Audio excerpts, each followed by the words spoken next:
Everyone, আমি Ahana. Welcome back to my channel dream girl. আজ আমি তোমাদের সাথে যে ভিডিওটা শেয়ার করতে চলেছি সেটা হলো একটা জন্মদিনের ব্লগ। এবং আমাদের পাড়ার এক জেঠুর নাতনির জন্মদিন ছিল 10th মে, বাট এতদিন আমার ভিডিওটা একদমই এডিট করা হয়ে ওঠেনি। তো আজকে আমি ওই দিনেরই ব্লগ আপলোড করবো এবং সেদিন আমি কী করেছি সব কিছু এই ভিডিওটার মাধ্যমেই শেয়ার করব। জানি অনেকটা লেট হয়ে গেল, বাট আশা করছি ভিডিওটা তোমাদের অনেকটাই ভালো লাগবে। তো চলো বেশি বকবক না করে আজকে ভিডিওটাকে স্টার্ট করি। তো যাই হোক, প্রথমে আমি রেডি হয়ে নিয়েছিলাম আর তারপর আমি চুলটাকেও বেঁধে নিয়েছিলাম, কারণ রাস্তায় আমার না হলে জট পড়ে যেত চুলে। আর কোথাও যাওয়ার আগে আমার খাটের অবস্থাটা ঠিক এরকম থাকে। তো যাই হোক, এটা ছিল আমার ফাইনাল লুক। আমি একটা হোয়াইট টপকে ডেনিম স্কার্ট দিয়ে পেয়ার করেছিলাম। তো এরপর আমি একটু ওপরে গেছিলাম, জ্যাম্মা ডেকেছিল বলে। তো গিয়ে দেখলাম জ্যাম্মা রেডি হচ্ছে, তো ওপর থেকে একটু ঘুরে আবার নিচে চলে আসি। তো এরপর আমি একটু রাস্তায় বেরোচ্ছিলাম, কারণ তখনও জ্যাম্মা, জেঠু, দাদা কেউই নামেনি। তো রাস্তায় বেরিয়ে আমি একটু ভিডিও করছিলাম আর সাথে আমার মাকেও একটু দেখাচ্ছিলাম আর কি। তো এর কিছুক্ষণ পরেই জ্যাম্মারা নেমে আসে, কিন্তু আমাদের এখানে আরও বেশ কিছুক্ষণ ওয়েট করতে হয়েছিল, কারণ কাকিমণি এবং ছোটদাদা তখনও এসে পৌঁছোয়নি। তো এর কিছুক্ষণ পরে কাকিমণি আর ছোটদাদা চলে এলে আমরা টোটো করে চলে যাচ্ছিলাম মানকুণ্ডুর আম্রকুঞ্জয়। টোটো করে আমি, জ্যাম্মা, মা আর কাকিমণি গেছিলাম, আর বড়দাদা স্কুটিতে ছোটদাদা আর বড়দাদা গেছিলো, এবং বাবার বাইকে জেঠু আর বাবা গেছিলো। তো আমরা যার বার্থডের ইনভিটেশনে গেছিলাম সেই পুচকিটার নাম হলো আদিত্রি। তো আম্রকুঞ্জের গেটে প্রথমেই আদিত্রি বার্থডের একটা ব্যানার লাগানো হয়েছিল। তো এরপর আমরা বাইরে দাঁড়িয়ে সবার সাজগোজ একটু ঠিক করে নিচ্ছিলাম আর কি, আর সাথে আমিও আমার চুলটা তখন খুলে দিয়েছিলাম। আর এরপর আমরা ঢুকে যাচ্ছিলাম ভেতরে। তো প্রথমেই ছিল যে গেটটা, সেটা ছিল একটা ফুলের গেট এবং সাথে প্রচুর লাইট লাগানো হয়েছিল। মানে সেদিনের ডেকোরেশনটা খুব সুন্দর ছিল, তোমরা আস্তে আস্তে ভিডিওতে দেখতে পাবে। চারদিকে প্রচুর লাইট লাগানো হয়েছিল, মানে এটা বিয়ে বাড়ি ছিল না জন্মদিন বাড়ি ছিল বোঝা খুবই মুশকিল। তো যাই হোক, এরপর লাইট দেখতে দেখতে আমরা এগিয়ে যাচ্ছিলাম। আর চন্দননগর তো আলোর শহর, তো তার জন্য আলো তো থাকবেই। তো এরপর আমি একটু ভিডিও করতে করতে এগিয়ে যাচ্ছিলাম, আর পেছন থেকে জ্যাম্মার কাকিমণি বলছিল আমাদেরকেও একটু ভিডিওতে নে। তো সেইভাবেই আমি আর কি এগোচ্ছিলাম। তো পুরো রাস্তাটাই নানা রকম আলো দিয়ে সাজানো হয়েছিল। তো সমস্ত রকম আলো দেখতে দেখতে আমরা এগিয়ে যাচ্ছিলাম ভেতরের দিকে। আর যখন আমার মেকআপটা সুন্দর হয় তখন আমার নিজের ভিডিও করতে বেশ ভালো লাগে, তো তার জন্য আমি নিজেরই ভিডিও করতে করতে এগিয়ে যাচ্ছিলাম। আর তোমরা জাস্ট দেখো, যত ভেতরে ঢুকছি আলো কিন্তু তত পরিবর্তন হচ্ছে এবং দেখতেও খুব সুন্দর লাগছে। আর প্রত্যেকটা আলোর নিচে নিচে একটা করে স্ক্রিন বসানো হয়েছিল, যেখানে ছোট্ট আদিত্রির বিভিন্ন ছবি আর কি ফুটে উঠছিল। তো এসব দেখতে দেখতেই আমরা পৌঁছে গেছিলাম একদম মেন গেটের সামনে। তো সেটাকে বেলুন দিয়ে খুব সুন্দর করে সাজানো হয়েছিল। তো এরপর আমরা ভেতরে ঢুকে যাই, আর ভেতরটা সুন্দর ফুল দিয়ে সাজানো হয়েছিল। আর সাজানোর দিক থেকে এটা কোনো অংশেই বিয়েবাড়ির থেকে কম ছিল না। বিশেষ করে এই গেটটা আমার এত সুন্দর লেগেছে যে কি বলবো। তো এখান থেকে ঢুকতেই সামনে ছিল আর একটা বড় জায়গা, এবং সেখানেও কিন্তু সুন্দর ফুল দিয়ে সাজানো হয়েছিল। আর সামনে তো প্রচুর ভিড় ছিল, তো প্রথমেই আমরা কিন্তু ভেতরে ঢুকিনি। তো বাইরে থেকেই আমি একটু ভেতরে ভিডিও করার চেষ্টা করছিলাম, এবং বাইরে প্রচুর ভিড় থাকার কারণ হলো ওখানে ফটোশ্যুট হচ্ছিল এবং ইনস্ট্যান্ট সেই ফটোগুলোকে ল্যামিনেশন করে দেওয়া হচ্ছিল। তো প্রথমেই ভেতরে না ঢুকে আমরা একটু ফটোশ্যুট করে নিয়েছিলাম। এছাড়া ম্যাকাও এবং কাকাতুয়ার মতো কিছু পাখি ছিল যাদের সাথে সবাই ছবি তুলছিল, তো আমিও তুলেছি। তো যাই হোক, এরপর ফাইনালি আমরা ভেতরে ঢুকে গেছিলাম, এবং এই জায়গাটা যেহেতু এয়ার কন্ডিশন ছিল তাই বাইরে থেকে একটু ঘেরা ছিল। আর এখানটাও খুব সুন্দর আলো এবং ফুল দিয়ে সাজানো হয়েছিল। এই জায়গাটা মেনলি ছিল স্টার্টার কাউন্টারের জন্য। তো এই জায়গাটার পরেই আর একটা জায়গা ছিল যেখানে ফাংশন হচ্ছিল, এবং ওখানেই আদিত্রির কেক কাটাও হয়েছিল। তো যাই হোক, এরপর আমরা যাচ্ছিলাম আদিত্রিকে গিফট দিতে, এবং যেখানে আদিত্রি ছিল সেই জায়গাটাকে কিন্তু খুব সুন্দর বেলুন দিয়ে সাজানো হয়েছিল, এবং আগেই বলেছি সেখানে খুব সুন্দর ফাংশনও চলছিল। তো এরপর আমরা সামনের দিকে এগিয়ে গেছিলাম আদিত্রিকে গিফট দেওয়ার জন্য। একটু মঞ্চে আসবার জন্য অনুরোধ জানাচ্ছি। আজকে তো একদম শেখ তৈরি হয়ে তৈরি হবে, দ্যাটস ওয়াই সকলকে সামনে আমরা দেখতে পাচ্ছি একটু তার ডাকে সাড়া দিয়ে সকলেই একটু উপস্থিত হবেন প্লিজ। আর বন্ধু মানে নো থ্যাঙ্কস নো সরি, বন্ধু মানে সুখ দুঃখ। তো আদিত্রি একটা ছোট্ট কিউট বাচ্চা, তো ওকে গিফটটা দেওয়ার পর ও কি সুন্দর হাসিটা দিল। তারপর ওকে স্টেজেও ওঠানো হয়েছিল, তো আমি একটা ছোট্ট ভিডিও করেছি। এরপর আমরা চলে গেছিলাম স্টার্টার খেতে, আর স্টার্টারে তো প্রচুর রকম আইটেম ছিল। তো আমি নিয়েছিলাম চিজ বল, চিকেন পকোড়া এবং কর্ন ফ্রাই। এছাড়া গোল্ডেন প্রনও ছিল। যেহেতু আমার প্রনে অ্যালার্জি আছে, তো তার জন্য আমি প্রন খাইনি। আর আমার এই চিজ বলটা ভীষণই ভালো খেতে লেগেছিলো, আর আমি তো চিজ খেতে খুবই ভালোবাসি, তো তার জন্য এটাই আমার বেস্ট লেগেছিলো। তো এরপর আমি গেছিলাম দই বড়া নিতে, আর এছাড়াও ছিল পাপড়ি চাট, মুগ চাট বা টিক্কি চাটের মতো আরও অনেক কিছু। তো এখান থেকে আমি নিয়েছিলাম দই বড়া, আর এই দই বড়াটা খেতেও বেশ ভালো ছিল। আর আমার এই স্টার্টার আইটেমগুলো খেতেই বেশি ভালো লাগে। তো এরপর আমি চলে গেছিলাম মকটেল কাউন্টারের দিকে। এছাড়াও অন্যদিকে তন্দুরি চা ছিল, ফুচকা ছিল, বাট আমি আর সেগুলো খাইনি। তো মকটেল কাউন্টার থেকে আমি অলওয়েজ যেটা নিই সেটাই নিয়েছিলাম। তো আমি নিয়েছিলাম মিন্ট ফ্লেভারড সোডা, আর এই ড্রিঙ্কটা খুবই রিফ্রেশিং ছিল। আর আমার মা পাশে দাঁড়িয়ে কোন ফ্লেভার খাচ্ছিল সেটা আমার ঠিক মনে নেই। আর আমার জ্যাম্মা নিয়েছিল মিল্ক শেক, তো আমি সেটাও একটু ট্রাই করেছিলাম জ্যাম্মার থেকে। তো আমার জ্যাম্মা নিয়েছিল ভ্যানিলা ফ্লেভারড মিল্ক শেক, তো সেটা আমার খুব একটা ভালো লাগেনি। আমার মনে হয়েছিল আমারটাই বেশি ভালো খেতে, তো জ্যাম্মা আমার থেকেও একটু টেস্ট করে নিয়েছিল। আর এসবের মাঝে আদিত্রি কেক কাটা হয়ে গেছিলো, যেটা আমি আর দেখতে পাইনি। আর এখানে বেশ কিছু সুন্দর সুন্দর কার্টুন ক্যারেক্টারও সাজানো হয়েছিল, যেগুলো দেখতে বেশ ভালোই লাগছিল। তো যাই হোক, এরপর আমরা এখানে দাঁড়িয়ে বেশ কিছুক্ষণ ফাংশন দেখেছিলাম।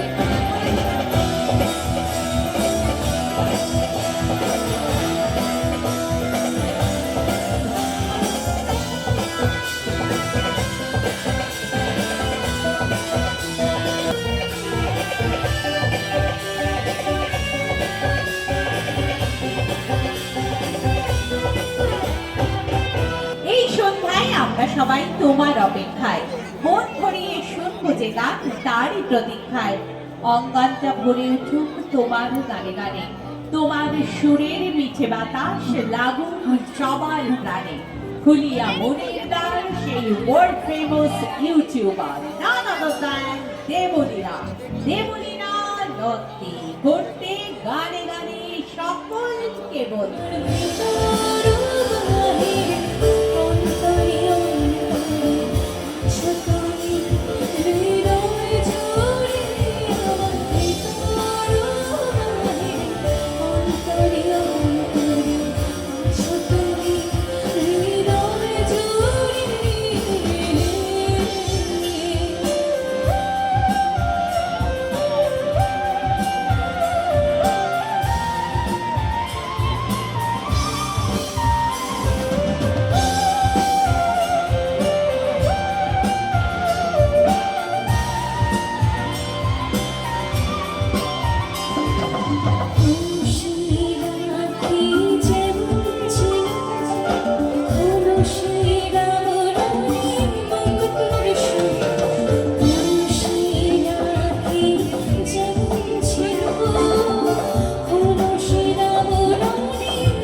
তো এরপর একটা গান শুনে এসে আমি একটু রিন্দি আর অনুর সাথে বসেছিলাম, আর পেছন থেকে মিষ্টিও সুন্দর উঁকি মারছে।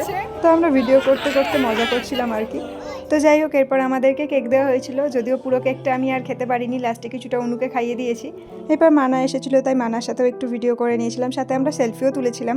তো কিছুক্ষণ বসার পর আমরা বাইরে গেছিলাম, এবং বাইরে তখন ট্যাটু করা হচ্ছিল, সাথে কিছু গিরগিটিও ছিল ছবি তোলার জন্য। আমি ফার্স্টে ভেবেছিলাম যে ছবি তুলবো, বাট তারপর আর সাহস পাইনি। তো এরপর অনু বসেছিল ট্যাটু করতে। তো অ্যাকচুয়ালি ট্যাটু বলতে এগুলো জাস্ট হাতে আঁকা। অনুর পরেই বসেছিলাম আমি, এবং আমাকে জিজ্ঞেস করা হয়েছিল যে কি আঁকবো। তো ওরকম কিছু তো প্ল্যান ছিল না, তাই আমি বলেছিলাম এইসব জিনিস অ্যাকচুয়ালি আমি নিজেই বাড়িতে করি, কিন্তু অন্য কেউ করে দিলে আরও বেশি ভালো লাগে, তো তার জন্য আমিও করেছিলাম। আর এই কাকুটা মাত্র 10 মিনিটের মধ্যে এত সুন্দর আমার হাতে প্রজাপতি এঁকে দিয়েছিল, যেটা দেখে আমার খুব ভালো লেগেছিল। আর এই হাতে আঁকার ভিডিওটা মানা বা অনুর মধ্যে কেউ একটা করে দিয়েছিল। তো আমি ঠিক মনে করতে পারছি না অ্যাকচুয়ালি কে করেছে, কিন্তু ভিডিওটা সে খুবই ভালো করে দিয়েছে। হাতে প্রজাপতি আঁকার আইডিয়াটাও অ্যাকচুয়ালি অনুর থেকেই আসে, কারণ অনুও হাতে প্রজাপতিই এঁকেছিল।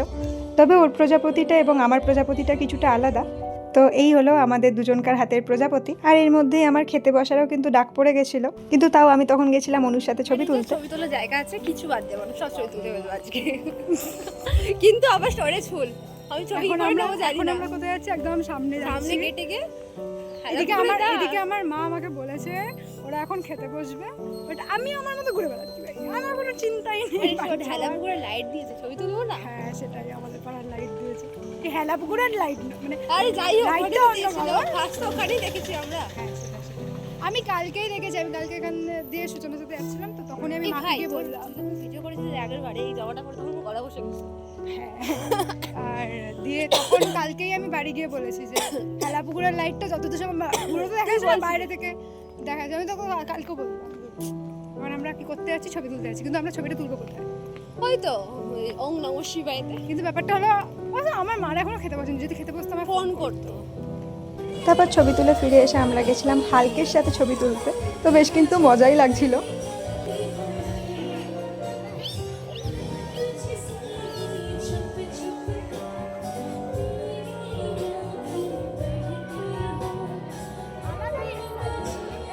তো এরপর ফাইনালি আমরা খেতে যাচ্ছিলাম, আর স্টার্টারে অত কিছু খাওয়ার পর তো আমার মেন কোর্স আর খেতেই ইচ্ছে করছিল না, কারণ আমার পেট এমনিই ফুল ছিল।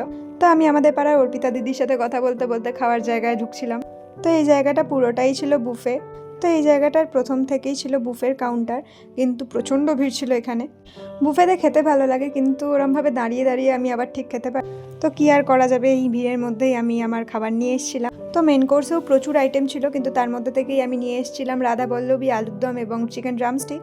তো প্রথমে বসার তো জায়গা পাইনি, তাই জন্য দাঁড়িয়ে দাঁড়িয়েই খাচ্ছিলাম। এরপর আমি নিয়ে এসেছিলাম আফগানি পোলাও এবং মাটন কষা, আর তারপরেই আমি একটা বসার জায়গা পেয়েছিলাম, তাই জন্য যেটুকু খেয়েছি সেটুকু আমি শান্তি মনেই খেতে পেরেছি। আর আমার যে কোনো জায়গাতেই মেন কোর্সের থেকে স্টার্টার খেতেই বেশি ভালো লাগে, তাই আমি অলরেডি স্টার্টার খেয়েই পেট ভরিয়ে দিয়েছিলাম। তো এরপর আমি নিয়ে এসেছিলাম আমার ফেভারিট আমের চাটনি, পাঁপড় এবং কালাকাঁদ, আর এটা ছিল মেনু কার্ড। তো যাই হোক, এরপর চাটনি সন্দেশ এসব খাওয়ার পর আমার খাওয়া আমি কমপ্লিট করি। খাওয়া দাওয়া শেষে আমি গেছিলাম একটু পাখিগুলোকে দেখতে, এবং পাখিগুলো ভীষণই টায়ার্ড ছিল সবার সাথে ছবি তুলে তুলে, এবং আমি পাখি খুবই ভালোবাসি, তো তার জন্য আমার পাখিদের কাছে যেতে খুব ভালো লাগছিল। এরপর মা আইসক্রিম এনেছিল, আর মায়ের থেকেই আমি একটু আইসক্রিম ট্রাই করেছিলাম। আর এই আইসক্রিমটা ছিল টুটি ফ্রুটি আইসক্রিম, যেহেতু আমি টুটি ফ্রুটি খুব একটা পছন্দ করি না, তাই জন্য আমি অল্পই খেয়েছিলাম। আর এরপর আমরা বাড়ি ফেরার পথ ধরি। আমি জানি ভিডিওটা এডিট করতে আমার একটু বেশিই সময় লেগে গেছে, কিন্তু এই দিনের সন্ধ্যাটা আমার এত সুন্দর কেটেছে যে আমি না শেয়ার করেও থাকতে পারতাম না। তো এরপর আমরা টোটো ধরে বাড়ি ফেরার পথ ধরি, এবং বাড়ি ফিরতে ফিরতে মোটামুটি 11টা বেজে গেছিলো। তো এই দুটো ছবি আমরা ওখানে তুলেছিলাম, এবং সঙ্গে সঙ্গেই ল্যামিনেশন করে দিয়ে দেওয়া হয়েছিল। তো এই ভিডিওটা এতটুকু। যদি ভিডিওটা তোমাদের একটু ভালো লেগে থাকে, তাহলে ভিডিওটাতে অবশ্যই একটা লাইক করে দিও, কমেন্ট করে জানাতে পারো ভিডিওটা তোমাদের কেমন লাগলো, আর আমার চ্যানেলটাকে সাবস্ক্রাইব করে রেখো এরকম নতুন নতুন আরও ভিডিও দেখার জন্য। বাই।